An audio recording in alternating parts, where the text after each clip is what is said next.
we want to be able to call that person. We want to be able to text that person and say, hey, this was my fault. I fucked up. And even though I've lost you for good, it's always going to be love. This is Sad Boy Radio. What's the word, everybody? Welcome back to Sad Boy Radio. I'm your host, Matt, and today, man, we're moving back into our roots a little bit. We're getting into a different bag today. We got a very special guest here. He's an amazing vocalist, former vocalist for Vanguardia, and recently released his solo project, Fase Uno. Man, introduce yourself. My name is Hector Garcia. You guys probably know me as Hector De La M as my new artist name. Man, well, yeah, it's been a year with the new project, and yeah, thank you for inviting me. Man, I can't believe it's been a year already. I feel like I seen everybody posting about the album release party like yesterday. Yeah, I mean, it was in June, I think, when I released my CD. I mean, I already have like 5 albums out since I started, but that was like the I put a little more effort into it because it was all like my own songs. I wrote all the songs, and it was different. I put more effort into it, so that's why I made like a whole party. Like First solo one that was full of original songs.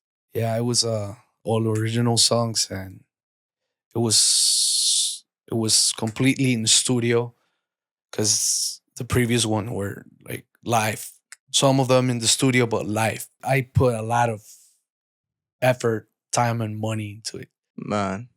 And you could hear it in the quality, you could hear it in the stories, right? Because it's not only money that you're spending, but it's emotions, it's experiences, it's time that you have to spend with people to get to this point and be able to create this, right? And I want to talk about it, but I also want to talk about how you get to that point, right? Because obviously we got to talk about Vanguardia and why you left, right? And I really don't want to open with that, but I feel like we have to open with it because that sets up the story of who Hector De La M is by himself, right? So clearly you were with a grupo that did some amazing things. You guys went viral. You guys were able to, build your own core fan base. Why did you feel like it was time to move on from that? Before that, I went to express some things. That was not my first band. I started a long time ago, the music, and it just happened that was the band that got me to the next step, if we want to call it like that. It took me to a different level because I was not just local anymore. So we got to play in a lot of different cities. I was supposed to be retired. I feel like I have tell this story a million times, but I feel like it was time to hang up the gloves, and in this case, the mic. And I just wanted to move on, do something different with my life, and I did for a couple months. I was driving like those big trucks, 18-wheelers, and I don't know, like I didn't feel like that was my life. Like I didn't want to live like that for the rest of my life, What was it about that lifestyle that you didn't want to hold on to anymore? I don't know. It was like a very repetitive lifestyle, which like every day the same routine, and I'm like, I gotta do something else because it's gonna drive me crazy, honestly. And then I decided to.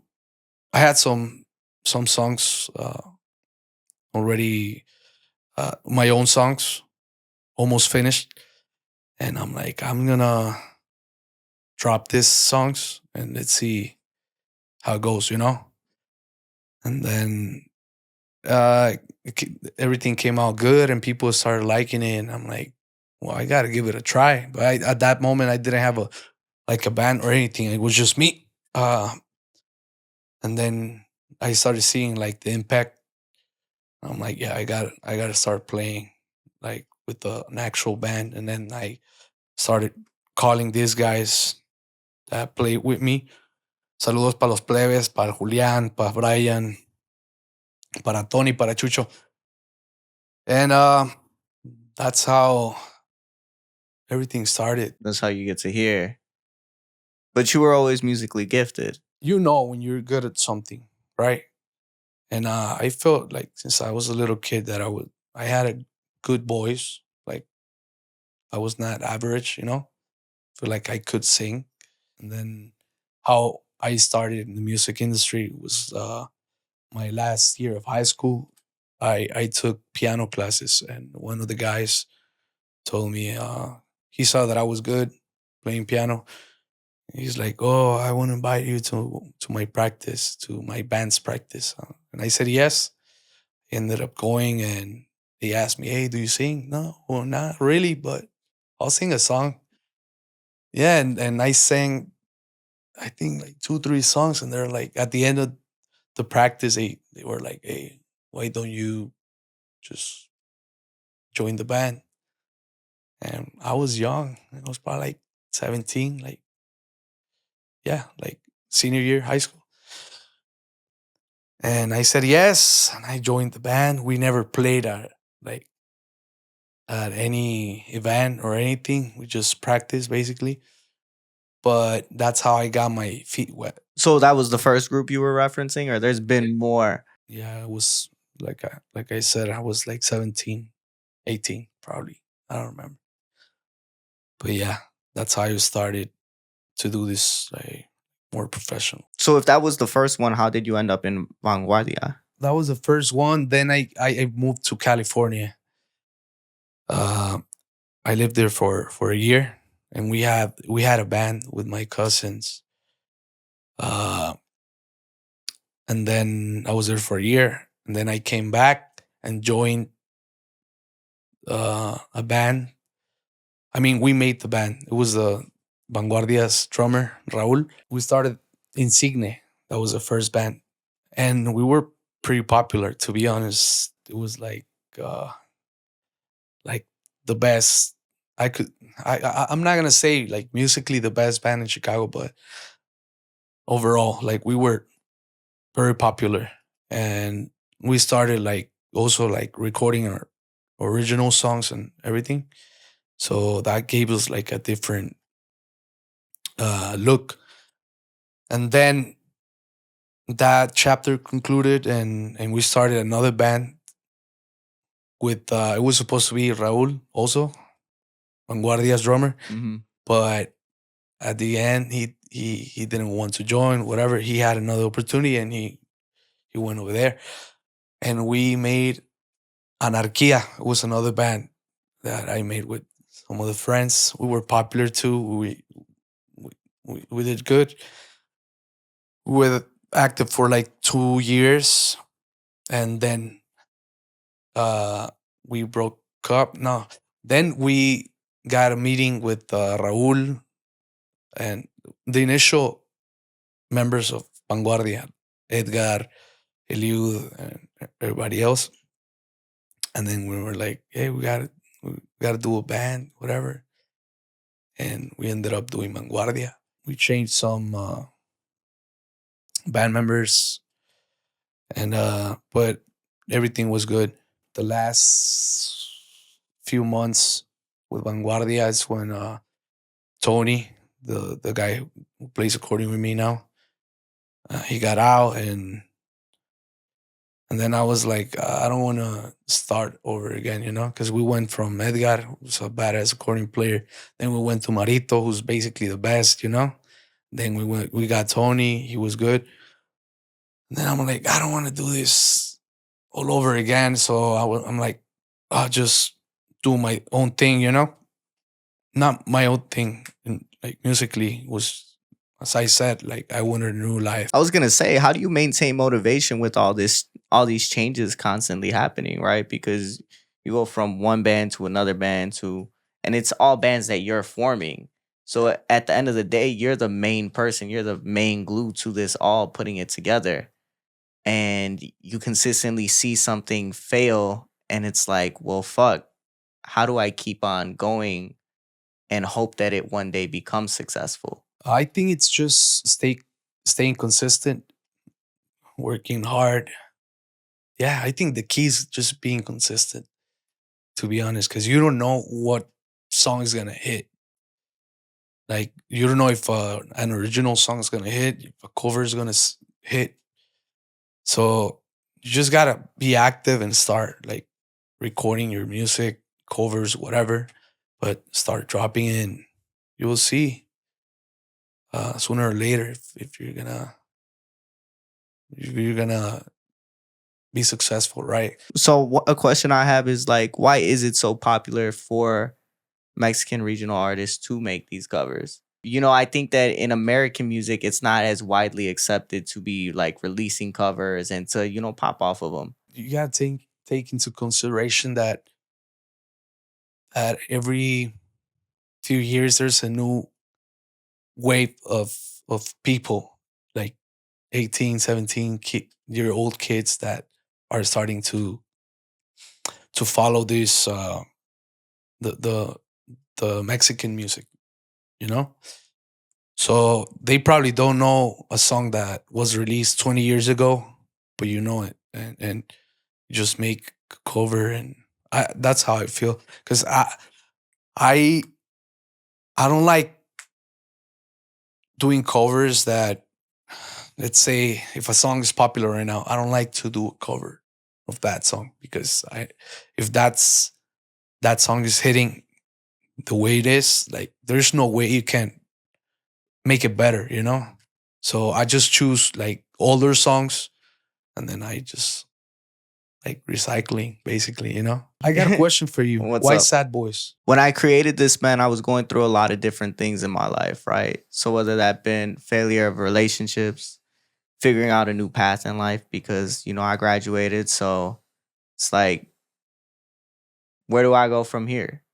And then you start to lose people. My grandma's passed away at the same time, at the time that I created this. So it's like there was this constant loss, and you're coming out of COVID. So a lot of things are changing. So Sad Boy Radio was just a way for us to express things openly and not feel like we're alone, right? So we're able to open up a conversation for other people. So right now, I think that something that you had mentioned to me was, the division within the nation, right? The division around the world. Yeah, there's a lot of division. Right now, they just passed that shit in the Supreme Court where, like, you could basically racial profile Latino people. It's just nuts and it's division. Mm-hmm. It's division. Like I feel like I don't want to get too political, but there's for for sure there is a group of people who, that pull the strings, you know? Mm-hmm. It's not the government because left or right is the same shit. They do the same shit. They just project it differently, you know? Because they be saying, oh, Republicans, racist, and they uh they be what's it called, deporting a lot of people, but Democrats, I think, on record, they have been the ones that have deported the most people. Mm-hmm. You know, and I think it's just somebody else pulling the strings, and it's a circus, you know, and there's people who write the like whatever is gonna happen, It's the same people with a different face, right? and that causes division. Because look, they have everybody fighting each other, you know. It's the way that people say it a lot of the times, right? Because that's, like you said, Democrat, Republican. Currently, our president goes on record and says blasphemous things about certain races of people. And he's very upfront about the plans that he has for these people. Whereas, like you said, Democrats on record have a higher rate of deportations. It's just not in your face. They're not very vocal about it. And a lot of the time, Chicago, right?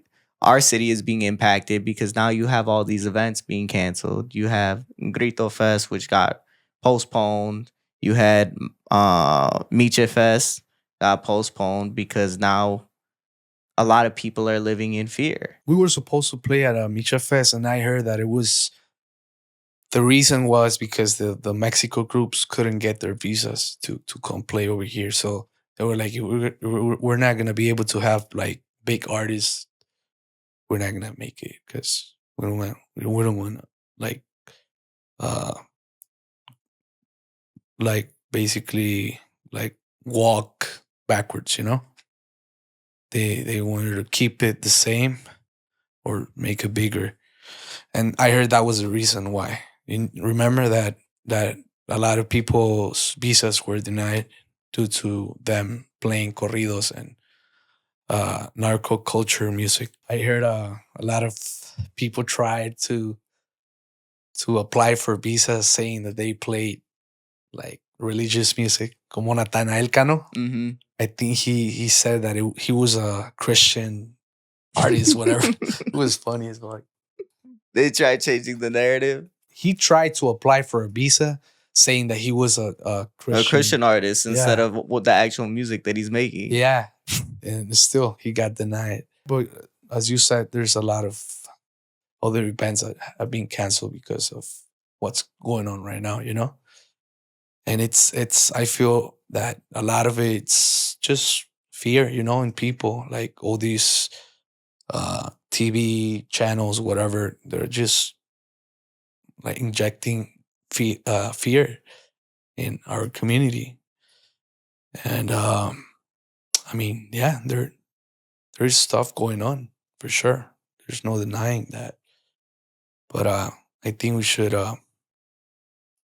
obviously be careful and take precautions, but at the same time, just live life. So you walked away from music after pursuing this dream for so long. Why come back to it? My life sucked, honestly, without music, That's how I felt. Yeah, I was so used to this lifestyle, and then all of a sudden I just stopped like completely, and I didn't feel like me. I wanted something to keep me creative. As I said, I just had some songs already recorded, and I dropped them, and people liked them, and that's how I found out that I had a chance. And yeah, I feel like we're doing pretty good. Numbers look good. Platforms look good. Events look good. As we talk, I'm going to Times Square. I'm gonna have a show there. Hey, congrats, bro. That's huge. That's a huge opportunity. Yeah, I'm a little nervous, bro. Why you nervous? You've been doing this shit. Yeah, but not that scale. It's probably the most important. It's probably the center of the world. New York City's, and just being there, and but I'm up for the challenge, man. Those are the things that wake me up in the morning and make me feel alive. What kind of impression do you hope to leave on that crowd when they leave there and say, like, that's who Hector is? It's just a honor for me to just represent Mexico in that stage, So I know for a fact that there's gonna be a lot of like people from Latin America, and a lot of people, American people, and a lot of people from all the world, And I just want to represent Mexico like the best I can. Man, my thing is, I'm happy that you've been able to find this passion again, right? That you've been able to find this spark that you lost when you walked away. A lot of the times when we're so involved in what we do, it becomes our identity, right? So when you're doing music for 10 years, when you're chasing something for so long and you're not doing it anymore, it feels like a complete part of you is gone. So for you to be able to get that back and translate it into this new album, right? Fase Uno. I mean, I feel like It's always been there, even when I was retired.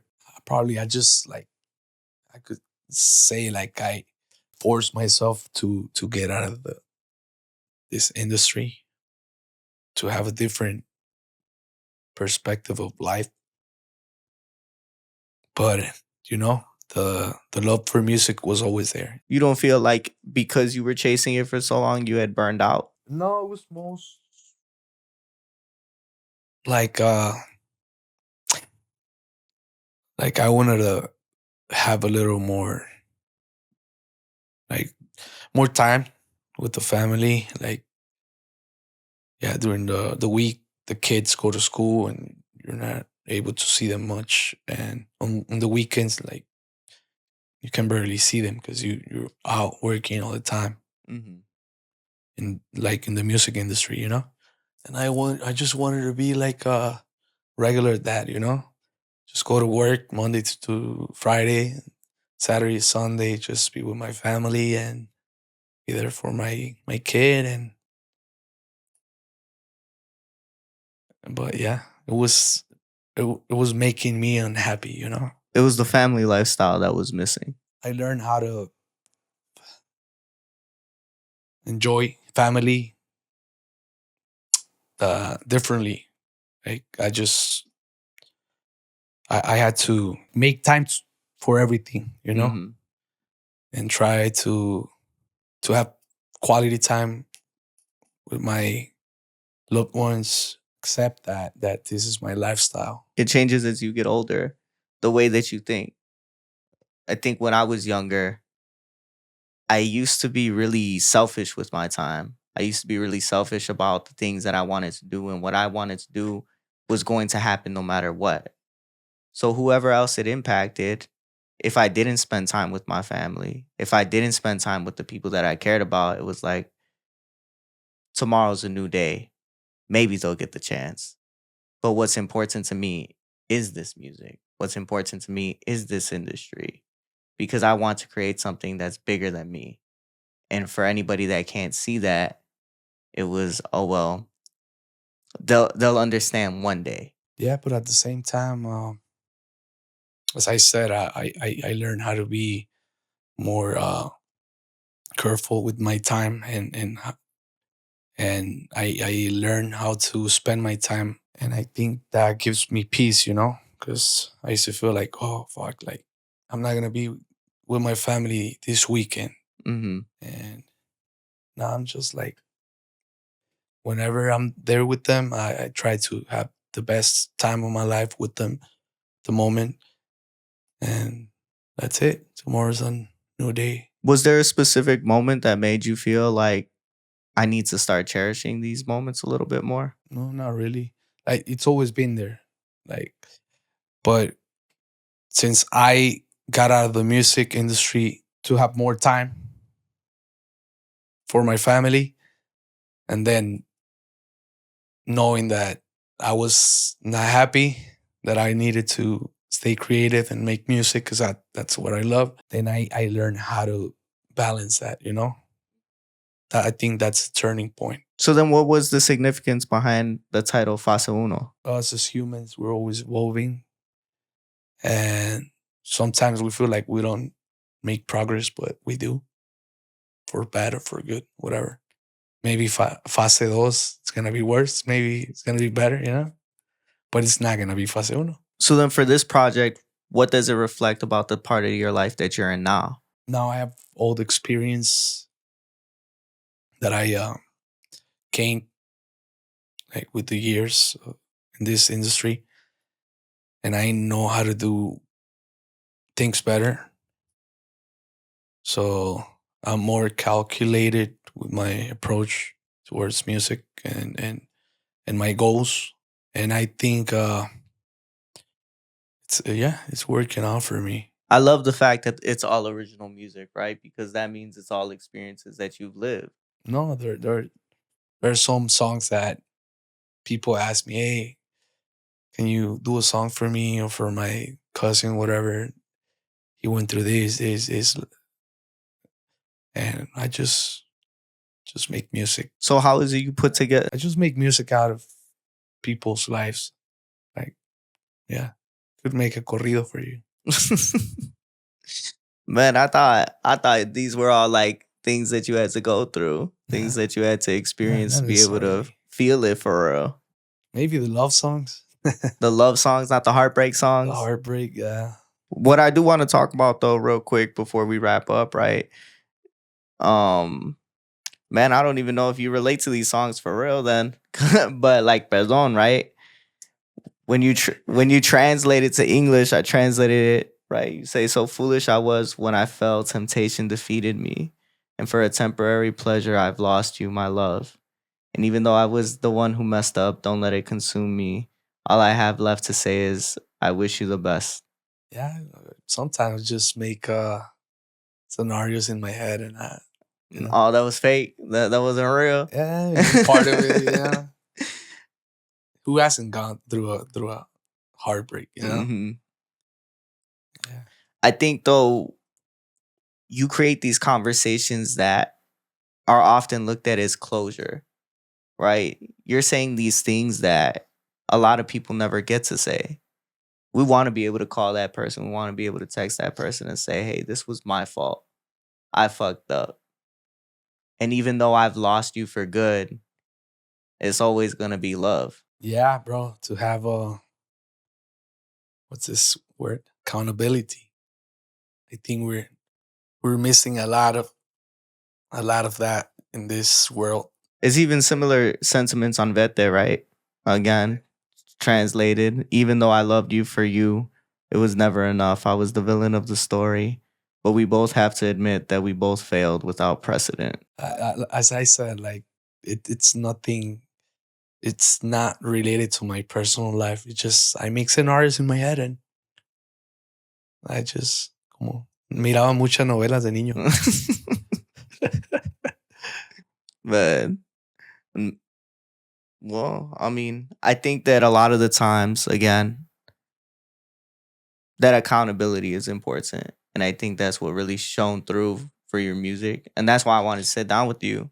Because being able to create something like this and create those conversations for people who do go through stuff like this, it's important. Yeah, and we have to apply it everywhere in every aspect of our lives. We need to have accountability for everything. I think it will solve a lot of our problems. Man, I appreciate you coming through, man. You got anything you want to plug real quick? I'm about to drop a new album. Everybody to be to stay tuned to my social media. You can follow me as Hector De La M. Everything, Instagram, TikTok, OnlyFans. Nah, I'm playing. Yeah, but yeah, new album, live. Actually, from the event that I did an event for the C release for Fase Uno, and I recorded the whole set. So that's what I'm dropping now. That's gonna be amazing, bro. Congratulations on everything you've been doing. Keep killing it, bro. And thank you. shit, to 10 more years. Make sure you go ahead, like, comment, and subscribe. Sad Boys for real. Peace out. This is Sad Boy Radio.